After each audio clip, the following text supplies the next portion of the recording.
Bienvenidos a Relatos Escalofriantes. Esta noche te traigo historias que han aterrorizado a México durante generaciones. Brujas y encuentros sin explicación. Antes de comenzar, más de la mitad de ustedes aún no están suscritos. Quiero pedirte un favor. Si te gusta el terror, suscríbete y deja tu like. Es gratis y me ayudas muchísimo a seguir trayéndote más historias como estas. Ahora sí, comencemos. Hay gente que dice que La Llorona es solo un cuento para asustar a los niños, y que no les hagan caso cuando lloran de noche. Hay gente que dice que es una tradición, una leyenda vieja que viene de tiempos que ya nadie recuerda bien. Pero hay otra gente que vive cerca de los ríos, gente que conoce el sonido del agua cuando corre despacio, y el silencio que se forma entre los árboles cuando ya nadie pasa. Esa gente no habla de La Llorona como si fuera un cuento. La mencionan en voz baja, casi sin querer. Y cuando alguien desaparece cerca de un río, nadie pregunta demasiado, porque en el fondo, todos saben exactamente lo que pasó. Arturo Mendoza tenía 47 años y vivía en Tula de Allende, un municipio del estado de Hidalgo que está atravesado por el río Tula, uno de esos ríos que en temporada de secas parece tranquilo e inofensivo, pero que cuando llegan las lluvias, crece de una manera que da miedo. Arturo había nacido ahí, en ese mismo municipio, y conocía el río de toda la vida. De niño había pescado en sus orillas con su abuelo. De joven, había cruzado el puente viejo cientos de veces yendo y viniendo del trabajo. El río era parte de su vida como lo es el camino de la casa al centro, para cualquier persona que lleva décadas viviendo en el mismo lugar. Arturo trabajaba como velador en una bodega de materiales de construcción que estaba a las afueras del pueblo, a unos 15 minutos caminando desde su casa. El turno le entraba a las 10 de la noche y salía a las 6 de la mañana. Llevaba 8 años haciendo ese mismo recorrido, de noche para ir, de madrugada para regresar. Conocía cada tramo del camino, cada bache, cada perro que ladraba desde las casas, cada árbol que quedaba a la orilla. Era un camino que podía hacer con los ojos cerrados. Lo que pasó con Arturo ocurrió a finales del mes de mayo, en esa época del año en que el calor se vuelve pesado y el aire huele diferente, como a tierra mojada aunque todavía no haya llovido. Es esa temporada en que el cielo de Hidalgo se carga de nubes grises desde temprano y la gente ya sabe que las lluvias están por llegar. Los campos se ponen de un color verde oscuro muy bonito, pero también los ríos empiezan a moverse diferente. El agua se pone más café, más espesa, y el sonido que hace cambia. Ya no es ese rumor suave de agua que corre tranquila. Se vuelve algo más pesado, más hondo, como si el río estuviera despertando de algo. Los viejos del pueblo siempre decían que esa noche, la noche antes de que llegaran las primeras lluvias del año, era la noche más peligrosa para andar solo cerca del río. No lo decían por la corriente ni por el nivel del agua, que todavía no subía. Lo decían por otra cosa. Lo decían porque según ellos esa era la noche en que ella salía. Arturo había escuchado eso toda la vida. Lo había escuchado de su abuelo, de su mamá, de los vecinos viejos que se juntaban en las tardes afuera de las tiendas a platicar. Siempre lo mismo, que La Llorona andaba por las orillas del río justo antes de las lluvias, que esa noche buscaba a alguien, que si uno la escuchaba llorar cerca, lo mejor era no voltear, no correr y sobre todo no acercarse al agua, que si uno la escuchaba y se quedaba quieto, con suerte ella pasaba de largo, pero si uno cometía el error de acercarse, de curiosear, de seguir el llanto sin pensar, entonces ya no había manera de regresar. Arturo nunca le creyó del todo a esas historias. No porque fuera una persona fría o sin imaginación. Era más bien que había crecido escuchándolas y con el tiempo se habían vuelto parte del paisaje, como las iglesias o los mercados. Cosas que están ahí, pero que uno ya no mira con los mismos ojos de cuando era niño. Para Arturo, La Llorona era un cuento bonito de esos que le dan forma a los miedos de la gente, pero un cuento al fin. Eso pensaba él. Hasta esa noche de mayo. Era martes. Arturo salió de su casa a las 9:40 de la noche, como siempre. Su esposa, doña Remedios, le había dicho que llevara una chamarra porque el aire de esa noche estaba raro, muy quieto, como cuando el tiempo está a punto de cambiar. Arturo agarró la chamarra, se la amarró a la cintura y salió. La noche estaba despejada pero sin luna. Un cielo negro, lleno de estrellas, sin una sola nube. El aire efectivamente estaba quieto, inmóvil, como si algo lo estuviera reteniendo. Caminó las primeras 2 cuadras sin novedad. Saludó al señor Ángel, que estaba cerrando su taller, y siguió. Al llegar a la calle que bordea el río, donde el camino se mete entre unos sauces grandes que cuelgan sus ramas casi hasta el suelo, fue cuando Arturo sintió por primera vez que algo no estaba bien. No fue un ruido. No fue una figura. Fue el olor. Un olor a tierra húmeda mezclado con algo más. Algo que no sabía describir bien, pero que le recordó, sin saber por qué, al olor de ropa mojada que lleva mucho tiempo sin secarse. Un olor pesado, denso, que no tenía razón de estar ahí en una noche sin lluvia. Arturo siguió caminando, pero algo en él había cambiado. Sus pasos se volvieron más cortos, más cuidadosos. Sin darse cuenta del todo, estaba prestando atención a cosas que normalmente no notaba. El sonido del río, que esa noche sonaba diferente, más bajo, como si el agua estuviera jalando hacia adentro en lugar de correr hacia afuera. El crujido de los sauces que se movían aunque no hubiera viento. Y el silencio entre los árboles, un silencio tan completo que hasta los grillos habían dejado de cantar. Fue entonces cuando lo escuchó por primera vez. Era un llanto. Lejano, apenas perceptible pero inconfundible. Un llanto de mujer que venía del lado del río. Arturo se detuvo en seco. Se quedó parado en medio del camino, con el corazón latiéndole fuerte, escuchando. El llanto era largo, pausado, como de alguien que lleva mucho tiempo llorando y ya casi no le quedan fuerzas, pero que no puede parar.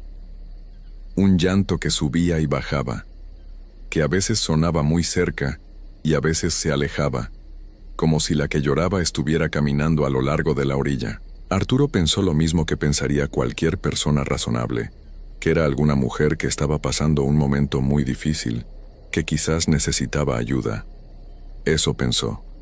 Y ese pensamiento fue su primer error. Arturo se salió del camino y caminó unos pasos hacia donde los sauces se hacen más espesos, justo en el borde donde la tierra empieza a bajar hacia el río. Desde ahí podía escuchar el llanto con más claridad.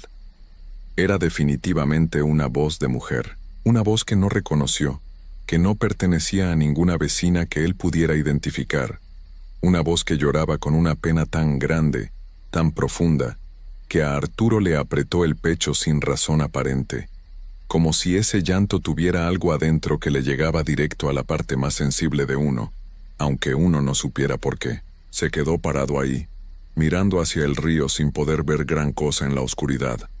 Las ramas de los sauces colgaban frente a él como una cortina.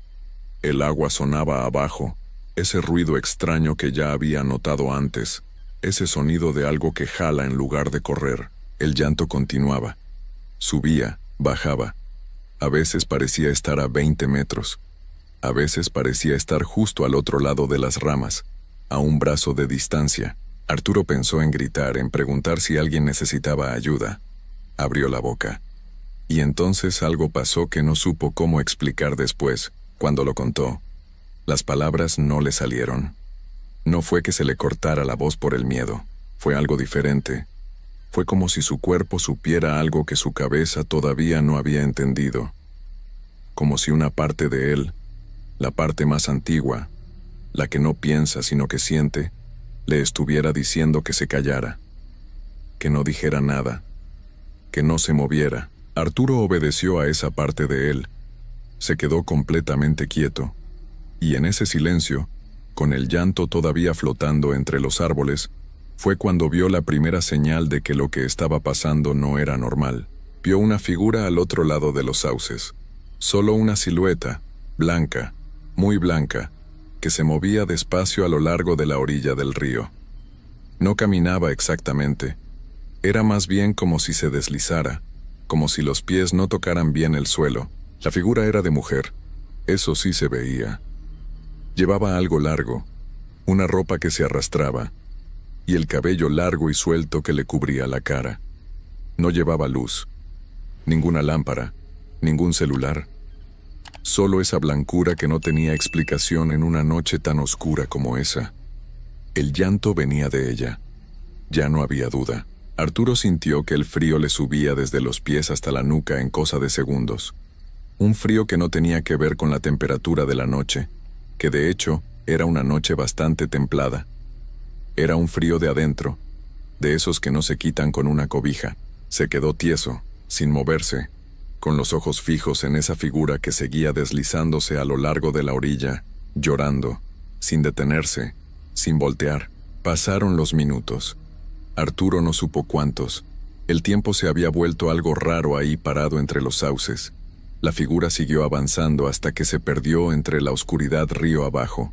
El llanto fue haciéndose más débil, más lejano, hasta que desapareció por completo. Y cuando desapareció, los grillos volvieron a cantar.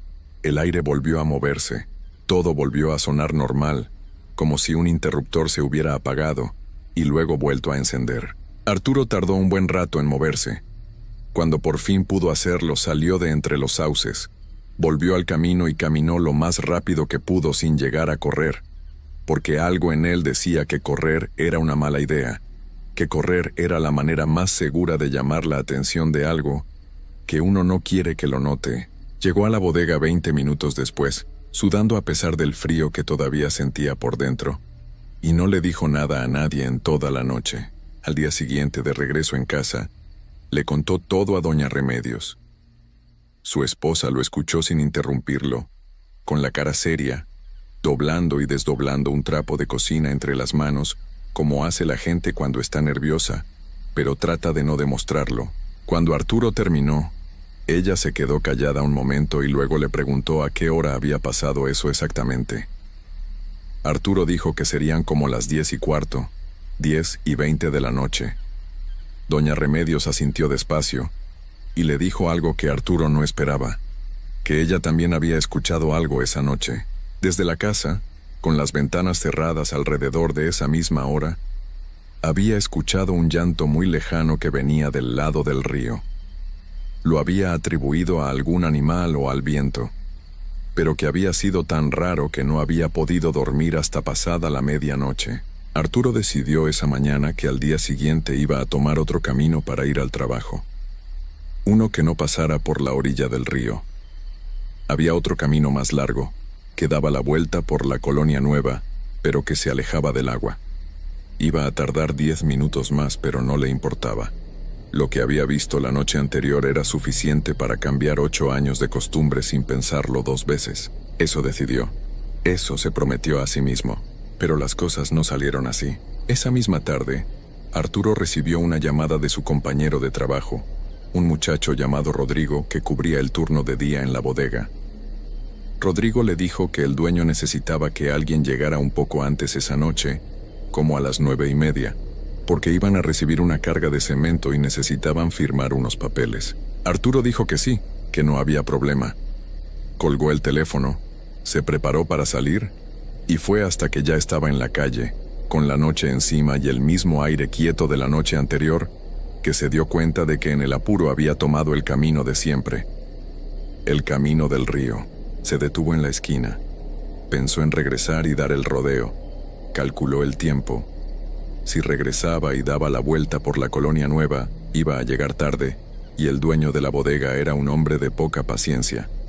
Además, se dijo a sí mismo, lo de la noche anterior había sido una sola vez. Quizás no volvía a pasar. Quizás lo que había visto era alguna mujer de verdad, alguna vecina con problemas, y él se había dejado llevar por los cuentos de la Llorona que traía en la cabeza desde chico. Eso se dijo, y siguió caminando. Llegó al tramo de los sauces. Todo estaba tranquilo. El río sonaba como siempre. Los grillos cantaban. Las estrellas estaban en su lugar. Arturo respiró hondo y siguió adelante, diciéndose que todo estaba bien, que no había nada de qué preocuparse. Fue a mitad del tramo de los sauces cuando el llanto volvió a comenzar. Esta vez estaba más cerca, mucho más cerca que la noche anterior. No venía del lado de la orilla ni de entre los árboles. Venía de adelante, de exactamente el lugar hacia donde Arturo estaba caminando. Y esta vez el llanto no era solo triste, Era otra cosa. Era un llanto que llamaba, un llanto que jalaba, que hacía que las piernas de Arturo quisieran seguir avanzando hacia él, aunque la cabeza le gritara que se detuviera. Arturo se detuvo, cerró los ojos, apretó los puños dentro de los bolsillos de la chamarra, y fue entonces, con los ojos cerrados y el llanto llenándole los oídos, que escuchó algo que heló todo lo que quedaba de calor en su cuerpo. El llanto dijo su nombre, no claramente, no como cuando alguien te llama desde el otro lado de la calle. Fue más bien como si el llanto cambiara de forma por un segundo, como si entre un sollozo y otro se colara su nombre, despacio, alargado, como probando la palabra en la boca. Arturo. Así, con esa pausa extraña en medio. Y luego el llanto volvió a ser llanto, como si nada hubiera pasado. Arturo abrió los ojos, dio media vuelta y echó a correr. Corrió sin voltear. Eso era lo más importante y él lo sabía sin que nadie se lo hubiera dicho en ese momento. Lo sabía de la misma manera en que uno sabe que no debe meter la mano al fuego, por algo que está más adentro que el pensamiento. No voltees, no pares, no escuches. Siguió corriendo por el camino de tierra, entre los sauces que se cerraban a los lados como si quisieran alcanzarlo con las ramas, con el llanto todavía detrás de él, todavía cercano, todavía pronunciando algo que sonaba a su nombre cada vez que el sollozo se cortaba por un segundo. Corrió hasta que los sauces se terminaron y empezó la zona de casas. Corrió hasta que vio la primera luz de un poste de la calle. Corrió hasta que llegó a la esquina donde estaba la tienda de Don Fortino, que a esa hora estaba cerrando, y se detuvo ahí, con las manos en las rodillas, jadeando, sudando, con el corazón golpeándole el pecho como si quisiera salirse. Don Fortino lo miró desde la puerta de su tienda con los ojos muy abiertos, y le preguntó qué le había pasado, que venía blanco como papel. Arturo tardó un momento en poder hablar. Cuando pudo, solo dijo que había tropezado y que se había asustado. Don Fortino no pareció convencido, pero tampoco preguntó más. Le ofreció un vaso de agua, que Arturo tomó con las dos manos porque una sola no le alcanzaba para sostenerlo sin que se derramara del temblor. Se quedó parado ahí 5 minutos más, recuperando el aire. El llanto ya no se escuchaba. Desde esa esquina, con las luces de las casas alrededor, todo parecía completamente normal. Perros ladrando a lo lejos, una tele encendida detrás de una ventana, el ruido lejano de un carro, todo normal. Como si lo que acababa de pasar hubiera ocurrido en otro lugar, en otra realidad paralela a esta donde la gente cerraba sus tiendas y veía la tele tranquilamente. Arturo no fue a trabajar esa noche. Llamó a Rodrigo y le dijo que no se sentía bien. Luego tomó el camino largo, el de la Colonia Nueva, y regresó a su casa. Doña Remedios lo vio entrar y supo de inmediato que algo había pasado. Arturo se sentó a la mesa de la cocina y le contó todo, incluyendo lo del nombre. Su esposa lo escuchó, y esta vez no intentó encontrar una explicación razonable. Solo dijo que al día siguiente iban a ir a ver a la señora Crescencia, una mujer mayor de su misma calle que era conocida en el pueblo por saber de esas cosas, de limpias, de rezos, de cómo protegerse de lo que no tiene nombre fácil. Arturo durmió esa noche con todas las luces de la casa encendidas, no porque creyera que la luz lo protegía de algo, sino porque necesitaba ver. Necesitaba que no hubiera ningún rincón oscuro donde pudiera estar parada una figura blanca con el cabello suelto, esperando en silencio a que él cerrara los ojos. Al día siguiente fueron a ver a la señora Crescencia. Era una mujer de unos 70 años, pequeña, con el cabello completamente blanco recogido en una trenza, que recibió a Arturo y a doña Remedios en su sala sin hacerles muchas preguntas. Los escuchó, asintió varias veces mientras Arturo hablaba, y cuando terminó dijo algo que se quedó grabado en la memoria de ambos, palabra por palabra. Dijo que la Llorona no elige a cualquiera, que cuando ella anda buscando en esas noches de antes de las lluvias, no se acerca a todo el que pasa. Algo en la persona tiene que llamarle la atención, algo que ella reconoce, y que cuando ya lo reconoció, cuando ya fijó su atención en esa persona, Lo más peligroso que puede pasar es que esa persona la escuche 2 noches seguidas. Porque la primera noche es cuando ella encuentra a alguien, y la segunda noche es cuando ya lo está siguiendo. ¿Y si hay una tercera noche?, dijo la señora Crescencia bajando la voz casi hasta el susurro. Si hay una tercera noche en que esa persona anda sola cerca del río, ya no hay mucho que hacer. Arturo preguntó qué significaba eso exactamente. La señora Crescencia lo miró a los ojos y le dijo que significaba que él no debía salir de su casa de noche durante al menos una semana, que no debía acercarse al río bajo ninguna circunstancia, y que esa misma tarde ella iba a ir a su casa a hacer lo necesario para protegerla. Esa tarde, la señora Crescencia llegó a casa de Arturo con una bolsa de tela que contenía cosas que Arturo no reconoció del todo. Algunas hierbas, una vela de color oscuro, un frasco pequeño con algo adentro que olía muy fuerte. Recorrió toda la casa hablando en voz baja, rezando cosas que Arturo no alcanzó a entender bien. Puso algo en los marcos de las puertas, algo en los alféizares de las ventanas. Cuando terminó, le dijo a Arturo que estuviera tranquilo, que la casa estaba protegida, pero que él tenía que poner de su parte, que no saliera solo de noche, que si por alguna razón necesitaba salir, que no fuera nunca solo. Arturo prometió que así lo haría, y los primeros 3 días lo cumplió. Doña Remedios se encargó de que su esposo no saliera solo. Habló con el dueño de la bodega y le explicó que Arturo estaba enfermo, que iba a faltar unos días. El dueño refunfuñó, pero aceptó. Arturo se quedó en casa, durmió de noche, salió de día a hacer los mandados necesarios y regresó antes de que oscureciera.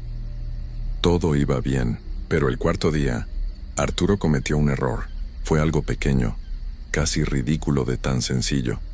Su vecino de enfrente, el señor Bulmaro, golpeó su puerta a las 8:30 de la noche para pedirle prestada una herramienta, un nivel de burbuja que Arturo tenía en su cuarto de herramientas que estaba al fondo del patio. Arturo fue al patio, sacó la herramienta, salió a la banqueta a dársela al vecino. No tardó más de 4 minutos en total, 4 minutos en la calle, a media cuadra del río, en una noche nublada donde ya no se veían las estrellas. 4 minutos fueron suficientes. Cuando Arturo iba a entrar de regreso a su casa, después de despedirse del señor Bulmaro, se detuvo en seco en el marco de su propia puerta, porque desde donde estaba parado, con un pie adentro y uno afuera, pudo escuchar algo que venía del lado del río. Lejano, muy lejano, casi imperceptible, pero inconfundible, el llanto, y dentro del llanto, clarísimo esta vez, sin ninguna duda, su nombre, Arturo. 2 veces. Despacio. Como si lo estuviera llamando a cenar. Como si lo conociera de toda la vida. Arturo entró a su casa, cerró la puerta con llave, corrió el pasador, y no le dijo nada a doña Remedios para no asustarla. Pero esa noche no durmió ni un minuto. Se quedó sentado en la oscuridad de la sala, escuchando, esperando, y varias veces, entre las 11 de la noche y las 2 de la madrugada, creyó escuchar algo afuera. No el llanto, algo diferente, algo más suave, como pasos muy lentos en la banqueta, como alguien que camina sin prisa, de un lado a otro, frente a su casa, como alguien que espera.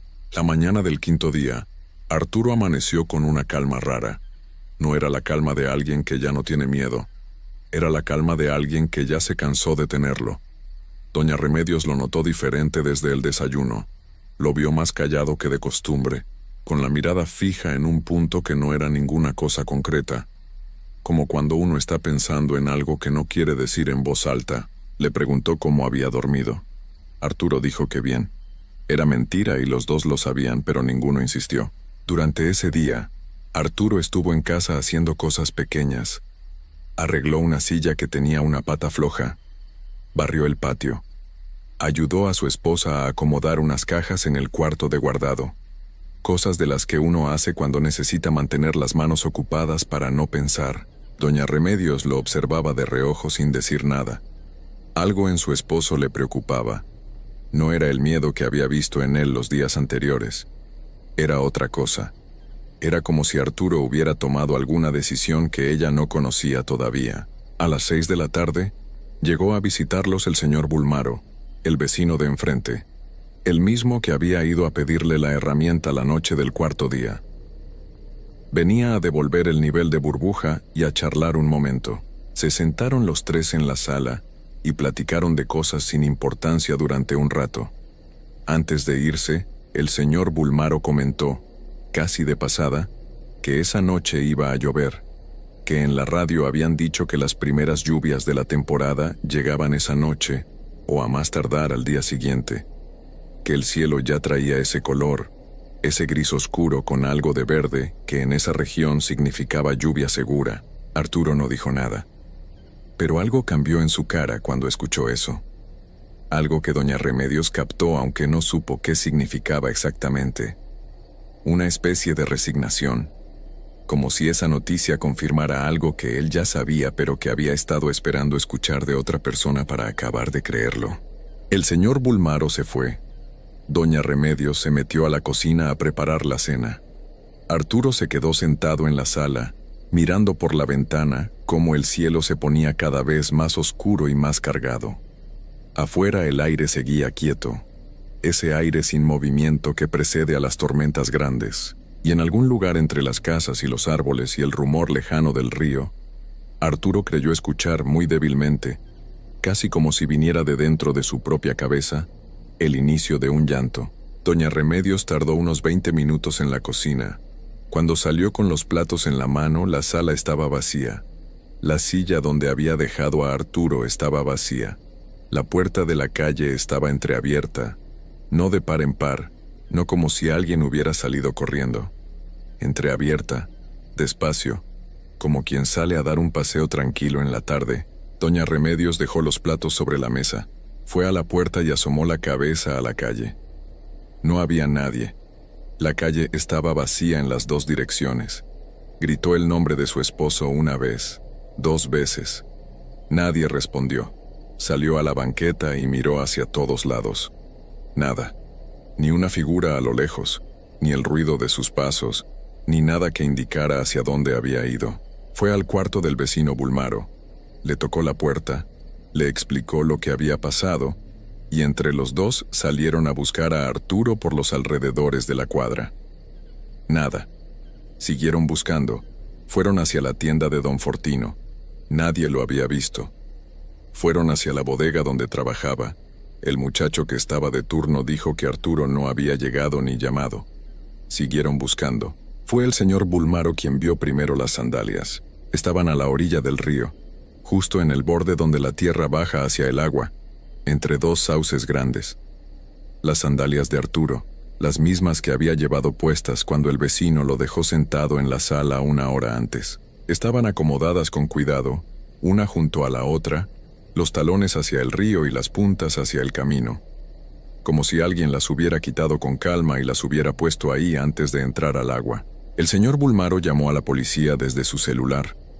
Doña Remedios se quedó parada frente a las sandalias, sin poder moverse, sin poder hablar, con la mirada fija en el río que en ese momento estaba completamente quieto, sin una sola onda en la superficie, negro como el cielo que ya empezaba a soltar las primeras gotas de la noche. Buscaron a Arturo durante 4 días. La policía, los vecinos, grupos de personas del municipio que se organizaron para rastrear las orillas del río hacia arriba y hacia abajo. Revisaron debajo de los puentes. Revisaron los lugares donde el río se hace más ancho y más lento. Preguntaron en los pueblos de más adelante río abajo, por si alguien hubiera visto algo. Nada. No encontraron absolutamente nada.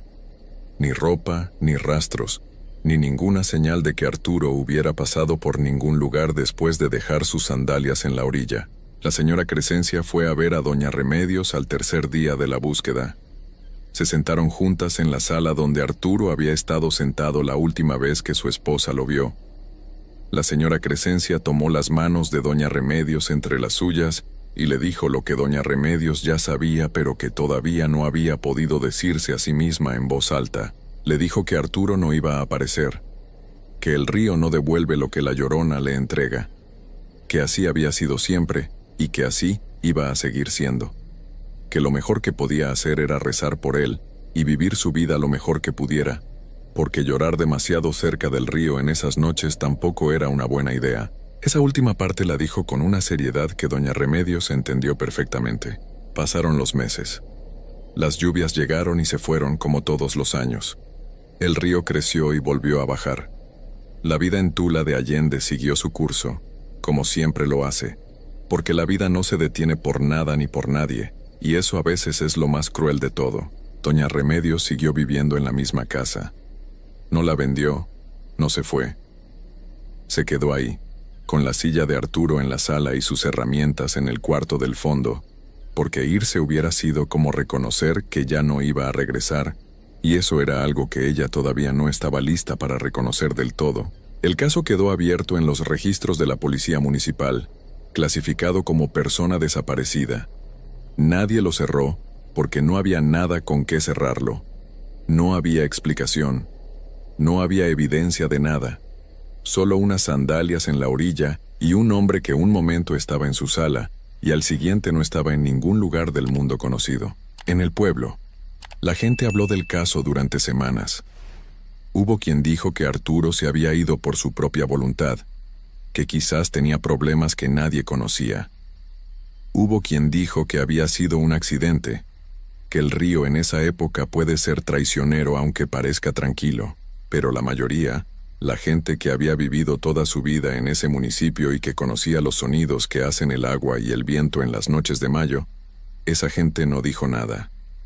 Solo bajaba la vista cuando alguien sacaba el tema, solo movía la cabeza despacio, solo apretaba un poco más los labios, porque ellos sabían, sin necesidad de decirlo, sin necesidad de explicarlo, sin necesidad de que nadie se los confirmara. Sabían exactamente lo que había pasado esa noche frente al río. Sabían quién había salido a buscarlo entre los sauces, y sabían, con esa certeza tranquila y terrible que da el haber crecido escuchando las mismas historias que uno preferiría no creer, que Arturo Mendoza no era el primero, y que tampoco iba a ser el último, porque la temporada de lluvias vuelve cada año, y con ella, la noche en que el río suena diferente. La noche en que el aire se queda quieto y el cielo se pone de ese color que los viejos reconocen de inmediato. La noche en que los grillos dejan de cantar de repente, y el olor a tierra mojada llega sin que haya llovido todavía. La noche en que ella sale a caminar por las orillas buscando a alguien que ande solo, y en Tula de Allende, cuando llega esa noche las puertas se cierran temprano. Las luces se quedan encendidas hasta tarde, y nadie, absolutamente nadie que tenga algo de memoria y algo de juicio, sale a la calle solo después de que el sol se mete. Nadie, excepto los que todavía no creen, y esos tarde o temprano terminan creyendo. Hay cosas que la gente prefiere no creer porque si las cree, tendría que aceptar que el mundo es más oscuro de lo que pensaba. Pero el miedo no desaparece cuando uno cierra los ojos. Al contrario, ahí es cuando más fuerte se siente. Todo lo que se va a contar aquí le pasó a Saúl, un hombre de 42 años originario de Cozoleacaque, Veracruz. Un pueblo caluroso, lleno de árboles grandes y ríos que crecen cada año cuando llegan las lluvias de junio. Saúl era mecánico, vivía solo desde que su esposa lo dejó años atrás, y era conocido en el pueblo como alguien de pocas palabras, pero de buen corazón. No era de los que creen en aparecidos ni en historias de terror. De hecho, solía reírse de los que sí creían. Eso cambió en el mes de agosto del año pasado. Había llovido sin parar durante 3 días seguidos. El río que corre detrás del rancho donde Saúl guardaba su taller había crecido bastante, y él necesitaba revisar unas herramientas que había dejado en un cobertizo cerca del agua. No era nada urgente, pero Saúl era ordenado con sus cosas y no le gustaba dejarlas a la mano de Dios. Así que esa tarde del martes, cuando la lluvia paró un momento, agarró su linterna, su sombrero, y salió caminando solo hacia el río. El camino estaba lodoso, y el aire olía a tierra mojada y a río. Era casi las 6 de la tarde. Todavía había algo de luz, aunque el cielo estaba tan nublado que parecía de noche. Saúl caminó unos 10 minutos hasta llegar al cobertizo. Las herramientas estaban bien, un poco húmedas pero en su lugar. Las fue acomodando despacio, sin apuro. Fue en ese momento cuando escuchó algo. Al principio pensó que era el viento entre los árboles, pero no. El viento esa tarde estaba quieto. Era otra cosa. Era como un llanto de mujer, largo y bajo, que venía de algún lugar cerca del río. Saúl se quedó parado, con una llave en la mano, escuchando. El sonido no paró, tampoco se acercó. Solo estaba ahí, flotando en el aire húmedo como algo que no tenía cuerpo pero sí voz. Saúl no era un hombre miedoso, pero sí era sensato. Pensó que tal vez alguien estaba lastimado cerca del agua, que quizás alguna mujer había caído o estaba en problemas. Sin pensarlo mucho, guardó la llave y empezó a caminar hacia el río siguiendo el sonido. La orilla estaba llena de barro, y el agua bajaba turbia y fuerte, arrastrando ramas y hojas. Encendió la linterna porque ya casi no había luz. El haz de luz amarilla iluminaba los árboles, el zacate aplastado por la lluvia, las piedras cubiertas de musgo. No había nadie, pero el llanto seguía. Entonces, al voltear la linterna hacia el otro lado de la orilla, la vio. Estaba parada al borde del agua del otro lado del río. Era una figura de mujer, alta, vestida de blanco o de algo muy claro que se veía mojado y pegado al cuerpo. Su cabello era largo, oscuro, y lo traía suelto cubriéndole parte de la cara. No se movía, solo estaba ahí, con los brazos a los lados mirando hacia donde estaba Saúl. Saúl se heló. No pudo moverse por varios segundos. No porque quisiera quedarse, sino porque las piernas simplemente no le respondieron. La figura no hizo nada, no gritó, no agitó los brazos, no pidió ayuda, solo lo miraba. O al menos eso parecía porque el cabello le tapaba los ojos y Saúl no podía estar seguro. Pero el llanto había parado, y eso por alguna razón le dio más miedo que el llanto mismo. Saúl no supo cuánto tiempo estuvo parado ahí, mirando a esa figura al otro lado del río. Pudo haber sido 1 minuto, o pudo haber sido 10. El tiempo se había hecho raro, como cuando uno tiene fiebre alta y los segundos se estiran. Lo único que recordaba bien era que en algún momento sus piernas reaccionaron solas, y empezó a caminar hacia atrás, despacio, sin darle la espalda a lo que estaba viendo. La linterna seguía encendida, y el haz de luz temblaba porque su mano temblaba. La figura no se movió. Siguió ahí parada al borde del agua mientras Saúl se alejaba. Pero entonces pasó algo que él no esperaba. El llanto volvió, solo que esta vez no venía del otro lado del río. Venía de atrás de él. Saúl se giró de golpe apuntando la linterna hacia los árboles. No había nadie. El llanto era claro, de mujer, con un tono largo y quebrado que subía y bajaba como si quien lloraba estuviera cansada de hacerlo, pero no pudiera parar. Venía de entre los árboles, del camino por donde él había llegado, del único camino de regreso al pueblo. En ese momento Saúl echó a correr. Corrió sin mirar hacia atrás, resbalándose en el lodo, golpeándose una rodilla contra una piedra que ni siquiera sintió en ese momento. Cruzó los pastizales, saltó la cerca de alambre del rancho y no paró hasta llegar a la carretera, donde sí había luz de los postes y se podían ver carros pasar a lo lejos. Ahí se dobló con las manos en las rodillas, jadeando, con el corazón golpeándole tan fuerte en el pecho que podía escucharlo en los oídos. El llanto ya no se escuchaba. Esa noche Saúl no durmió. Se quedó sentado en una silla en el centro de su casa, con todas las luces prendidas, tomando café negro y mirando las paredes. Al día siguiente fue a la tienda del pueblo a comprar cigarros, algo que no hacía desde hacía años, y ahí le contó lo que había visto al dueño del lugar, un señor mayor llamado don Fulgencio. El viejo lo escuchó sin interrumpirlo. Cuando Saúl terminó, don Fulgencio asintió despacio y dijo que no era la primera vez que alguien veía eso cerca de ese río, que cada temporada de lluvias había algún reporte, que lo mejor que podía hacer era no volver por ese rumbo de noche y, sobre todo, nunca volver a mirarla si la veía otra vez. Saúl le preguntó por qué. Don Fulgencio bajó la voz y dijo que los que la miraban más de una vez no volvían a ser los mismos.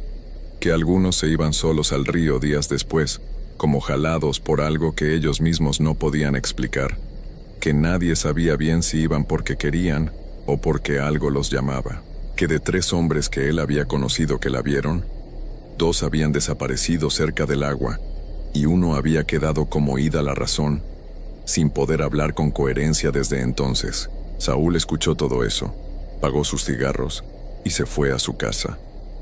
Durante las siguientes 2 semanas estuvo bien. No fue al rancho, no se acercó al río, no hablaba mucho del tema. Sus vecinos notaron que estaba más callado de lo normal, pero pensaron que era cosa del estrés o del calor. La noche del 16 de agosto, 19 días después de lo que vio en el río, uno de sus vecinos escuchó la puerta de la casa de Saúl cerrarse pasada la medianoche. El vecino se asomó por la ventana y vio a Saúl caminando solo por la calle, descalzo, con ropa de dormir, en dirección al camino del rancho. El vecino pensó que quizás iba al baño o que andaba sonámbulo. No le dio mayor importancia y volvió a dormirse. A la mañana siguiente, la casa de Saúl estaba abierta y vacía. Su cama estaba tendida. Sus zapatos estaban en su lugar junto a la puerta. Sus llaves, su cartera y su celular estaban sobre la mesa de la cocina, como si hubiera salido un momento y fuera a regresar pronto. Nunca regresó. Lo buscaron durante varios días. La policía revisó el río, los ranchos cercanos, los pueblos de alrededor. No encontraron nada. Ninguna huella clara en el lodo, ningún rastro que llevara a algún lado.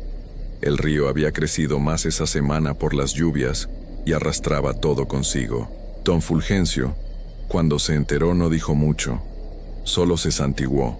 Miró hacia la dirección del río y murmuró algo que los que estaban cerca no alcanzaron a entender bien. Pero uno de ellos dijo después que le pareció oír que el viejo decía, muy quedo, que ya la había visto 2 veces, que nadie que la vea 2 veces se queda, que ella siempre regresa por los que la miraron, que el río, cuando está crecido y oscuro, no devuelve lo que se lleva, y que el llanto que se escucha en las orillas durante las noches de lluvia, ese llanto largo y quebrado que parece venir de todas partes y de ninguna, no es de tristeza, es de espera,